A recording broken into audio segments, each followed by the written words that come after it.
नमस्कार, आप देख रहे हैं जोशीला न्यूज नेटवर्क। आइए बढ़ते हैं खबरों की ओर। और इस समय लोकसभा चुनावों का समय चल रहा है, तो उसके मद्देनजर सभी पार्टियां अपने अपने कैंडिडेटों के चुनाव प्रचार में जुटी हुई हैं। इसी क्रम में भाजपा के अलवर लोकसभा प्रत्याशी भूपेंद्र यादव के चुनाव प्रचार हेतु आज गृह मंत्री अमित शाह हरसोली पहुंचे,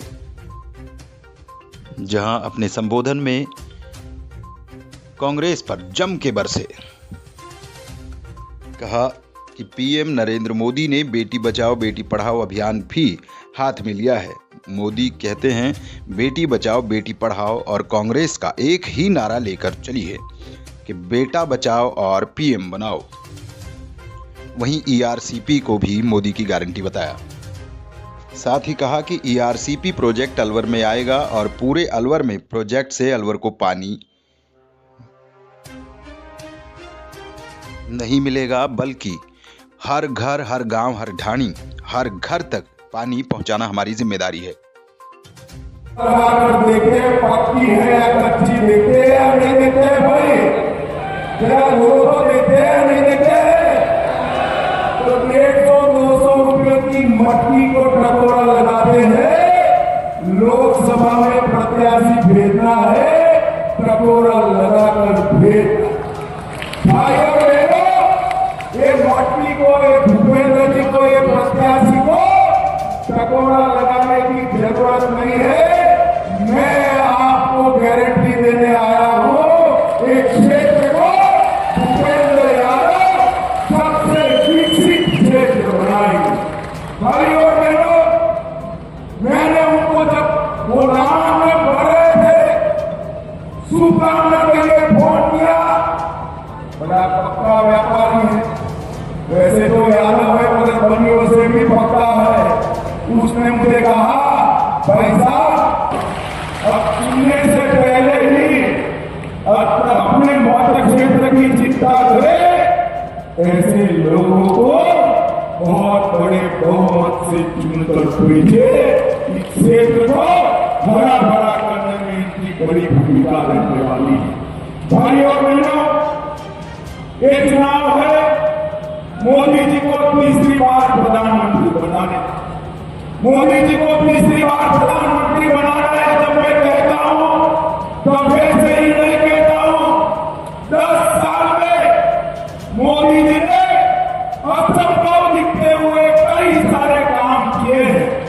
10 साल का मोदी जी के पास रिकॉर्ड है और 25 साल का मोदी जी के पास प्लानिंग है। इसलिए मोदी जी को चुनना है।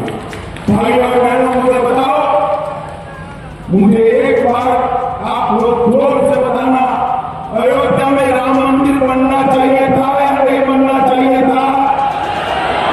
जोर से बोलो, बनना चाहिए था या नहीं बनना चाहिए था? 70 साल तक कांग्रेस पार्टी राम मंदिर को लटकाती रही, भटकाती रही, अटकाती रही, राम मंदिर नहीं। आपने मोदी जी को दूसरी बार प्रधानमंत्री बनाया। 19 से 24 में केस भी जीता, भूमि पूजन भी किया और प्राण प्रतिष्ठा करने का काम भी था। और इस 17 तारीख को 525 साल के बाद पहली बार रामलला अपना बर्थडे, रामनवमी एक भव्य मंदिर में मनाई गई। मित्रों, हम सब के लिए गौरव है। कांग्रेस पार्टी ने राम मंदिर को नहीं बनाया, परंतु जब भूमि पूजन होता था, हमने निमंत्रण भेजा। राम जन्मभूमि न्यास ने निमंत्रण भेजा, तो उन्होंने जाने का भी पसंद नहीं किया। ये कांग्रेस पार्टी हमारे गौरव केंद्र का रक्षा नहीं करती। भाइयों और बहनों, मोदी जी ने सिर्फ राम जन्मभूमि नहीं, बाबा विश्वनाथ का कॉरिडोर बनाया, महाकाल कॉरिडोर बनाया, सोमनाथ का मंदिर सोने का बन रहा है, केदार धाम, बद्री धाम को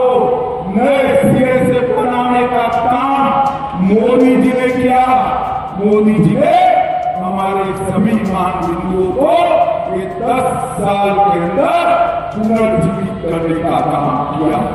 भाई और बहनों, कांग्रेस के अध्यक्ष यहाँ आए थे, उन्होंने राजस्थान में कहा कि राजस्थान वालों का कश्मीर से क्या लेते।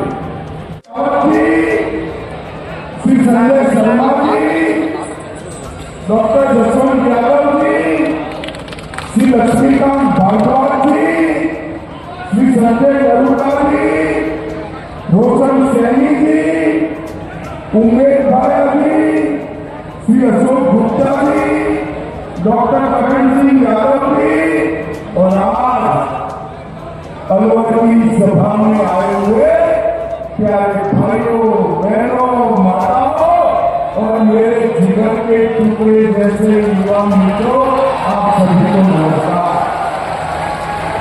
भाइयों बहनों,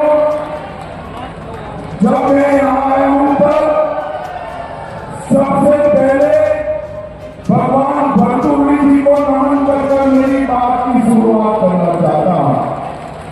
बाबा नीलकंठ महादेव और नीलकंठ महादेव में विराजे हुए सभी देवी देवताओं को भी प्रणाम कर मेरी बात की शुरुआत करना चाहता हूं।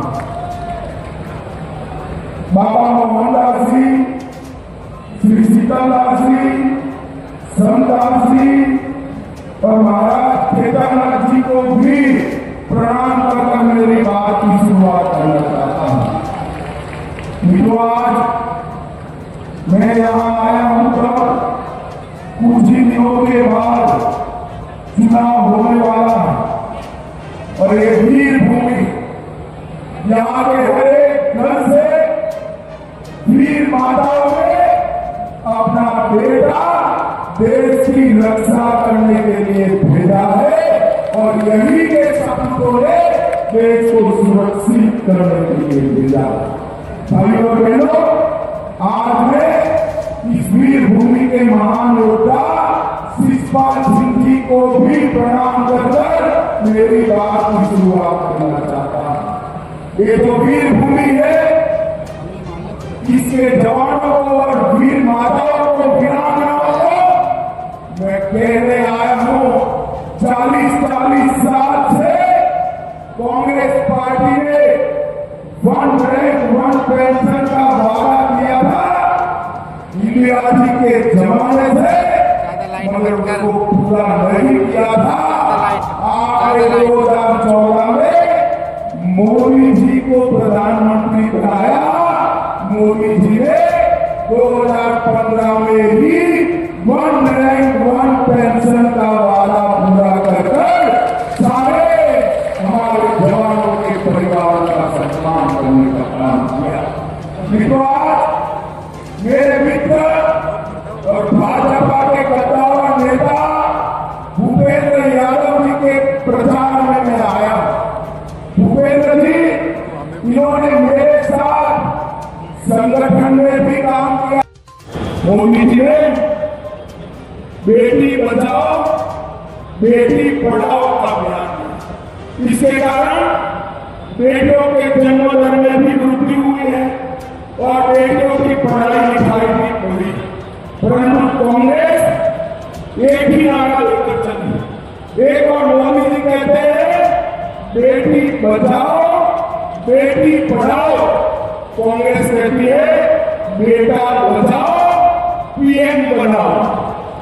सोनिया जी का पूरा ध्यान राहुल बाबा को पीएम बनाने में है, आपके बेटा बेटियों में नहीं। ये राहुल बाबा एक ऐसा यान है जो 20 बार लॉन्च हुआ, मगर हर बार लॉन्चिंग फेल गई है। करते करते करते ऐसी स्थिति आएगी कि राहुल बाबा को लॉन्च करते करते कांग्रेस पार्टी पूरी आज लॉन्च नहीं हो पाती। मोदी जी ने इसको आगे बढ़ाने का काम किया है। बेटी बढ़ाओ बेटी पढ़ाओ को बचाओ पढ़ाओ को हम आगे ले जाएंगे। भाई और बहनों, मैं जब यहाँ पर आया हूँ तब एक बात स्पष्ट कर देना चाहता हूँ। एक कांग्रेस पार्टी गलत फहमी फैला रही है विशेषकर दलित और आदिवासी भाइयों में कि भारतीय जनता पार्टी आरक्षण समाप्त करने वाली है। मेरी बात ध्यान से सुनो। आरक्षण चाहे दलितों का हो, आदिवासियों का हो या पिछड़ा वर्ग का, भारतीय जनता पार्टी इसका समर्थन करती है। हम ना आरक्षण समाप्त करेंगे ना किसी को समाप्त करेंगे। कांग्रेस पार्टी झूठी बातें